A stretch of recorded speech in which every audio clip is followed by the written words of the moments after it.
কিমান লোকে যোগদান কৰিব? নিশ্চয় নাথাকিলে নহয়।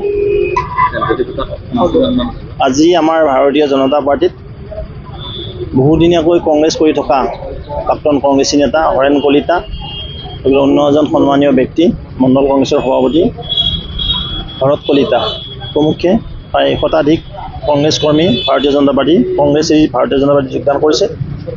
লগতে ছাত্ৰ নেতা, প্ৰাক্তন ছাত্ৰ নেতা, মধ্য পাণ্ডুৰী আঞ্চলিক ছাত্ৰ সন্থাৰ সভাপতি পদত দায়িত্বত থকা অৰুণ দাস ডাঙৰীয়া, তেওঁ আমাৰ লগত যোগদান কৰিছে। আমি তেওঁলোকক আজি উষ্ম আদৰণি জনালোঁ আমাৰ সভাৰ আৰম্ভণিতে।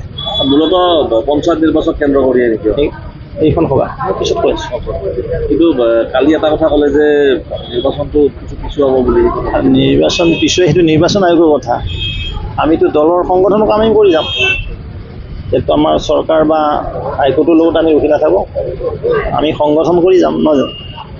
কোন দলৰ সাংসদ বিধায়ক আছে? একচুৱেলি আমি গোটেই পঞ্চায়ত নিৰ্বাচনটো যিহেতু 26খন জিলা পৰিষদত অনুষ্ঠিত হ'ব, কৰিমগঞ্জ আৰু শিলচৰ এটা চেক্টৰ বনাইছিলোঁ। দ্বিতীয় চেক্টৰ আছিলে আমাৰ যোৰহাট, লখিমপুৰ আৰু ডিব্ৰুগড়। ইতিমধ্যে আমাৰ ডিব্ৰুগড় চহৰত সভাখন হৈ গ'ল যোৱা 9 তাৰিখে। যোৱাকালি আমাৰ কাজিৰঙা, নগাঁও আৰু শোণিতপুৰ লোকসভাৰ আমাৰ কলিয়াবৰত সভাখন হৈ গৈছে। আৰু আজি আমাৰ গুৱাহাটী লোকসভা, দৰং ওদালগুৰি যিটো BTC পাৰ্ট পৰে, দৰং পাৰ্ট, লগতে আমাৰ ধুবুৰী আৰু বৰপেটা লোকসভাৰ আটাইবিলাক সন্মানীয় জিলাৰ সভাপতি, সাংসদ, বিধায়ক, মন্ত্ৰী, ইনচাৰ্জ মিনিষ্টাৰ আৰু লগতে আমাৰ মণ্ডলৰ সভাপতিসকল মিলি আৰু মৰ্চাৰ সভাপতি মিলি এখন চেক্টৰেল সভা কিছু সময়ৰ পিছতে আমাৰ প্ৰভাৰী হৰীশ ডাঙৰীয়া আৰু মন্ত্ৰী বিধায়ক সকলো উপস্থিত এইখন সভা অনুষ্ঠিত কৰা হ'ব। কিমান লোকে যোগদান কৰিব? নিশ্চয় নাথাকিলে নহয়। আজি আমাৰ ভাৰতীয় জনতা পাৰ্টিত বহুদিনীয়াকৈ কংগ্ৰেছ কৰি থকা প্ৰাক্তন কংগ্ৰেছী নেতা হৰেণ কলিতা, অন্য এজন সন্মানীয় ব্যক্তি মণ্ডল কংগ্ৰেছৰ সভাপতি ভৰত কলিতা প্ৰমুখ্যে প্ৰায় শতাধিক কংগ্ৰেছ কৰ্মী ভাৰতীয় জনতা পাৰ্টীত যোগদান কৰিছে। লগতে ছাত্ৰ নেতা, প্ৰাক্তন ছাত্ৰ নেতা, মধ্য পাণ্ডুৰী আঞ্চলিক ছাত্ৰ সন্থাৰ সভাপতি পদত দায়িত্বত থকা অৰুণ দাস ডাঙৰীয়া, তেওঁ আমাৰ লগত যোগদান কৰিছে। আমি তেওঁলোকক আজি উষ্ম আদৰণি জনালোঁ আমাৰ সভাৰ আৰম্ভণিতে। মূলতঃ পঞ্চায়ত নিৰ্বাচন কেন্দ্ৰ কৰি এইখন সভা পিছত কৈ আছোঁ। কিন্তু কালি এটা কথা ক'লে যে নিৰ্বাচনটো পিছুৱাব বুলি। নিৰ্বাচন পিছুৱাই, সেইটো নিৰ্বাচন আয়োগৰ কথা। আমিতো দলৰ সংগঠনৰ কামেই কৰি যাম।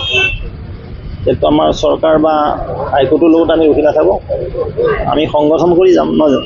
কোন দলৰ সাংসদ বিধায়ক আছে?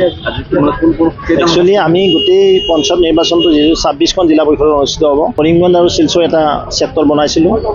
দ্বিতীয় চেক্টৰ আছিলে আমাৰ যোৰহাট, লখিমপুৰ আৰু ডিব্ৰুগড়। ইতিমধ্যে আমাৰ ডিব্ৰুগড় চহৰত সভাখন হৈ গ'ল যোৱা 9 তাৰিখে।